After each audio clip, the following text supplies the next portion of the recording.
Ludovic, maraîcher avec ma femme Claire à Saint-Alban-des-Hurtières en Savoie à l'entrée de la vallée de la Maurienne. Ce matin en plénière, j'ai retenu deux choses. La première, c'est qu'on est dans l'un des territoires où les changements climatiques vont être les plus forts et les plus rapides en montagne, ce qui n'était pas forcément intuitif au départ. Et la deuxième chose, c'est que c'est un peu un grand saut dans l'inconnu. C'est-à-dire qu'on a des projections, mais concrètement, quand même, ça ouvre énormément de questions. On a vu énormément de solutions techniques diverses, que ce soit au niveau de la gestion des engrais verts, des matières organiques, de l'eau, de l'ombrage, etc.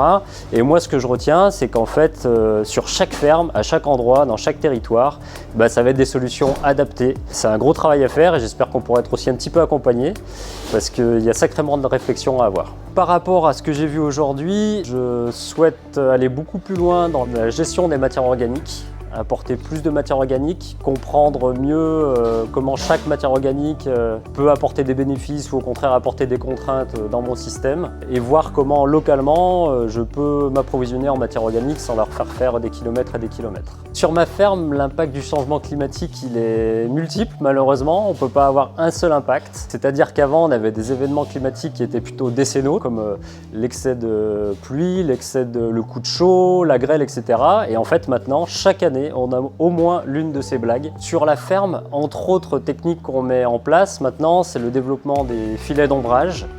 Donc sur les serres, c'est quelque chose qui est assez connu, mais on le fait aussi de plus en plus en plein champ. Pour démarrer les cultures, les feuilles notamment, les salades, les épinards, au cours de l'été. Évidemment, il ne faut pas les laisser trop longtemps en place parce que sinon on va avoir rapidement des plantes qui s'étiolent ou des problèmes de maladie. Mais si c'est bien utilisé, ça fonctionne bien. Mais ça reste un investissement de plus à faire et une gestion, enfin du temps de travail en plus puisqu'il faut les mettre, les enlever, etc., etc.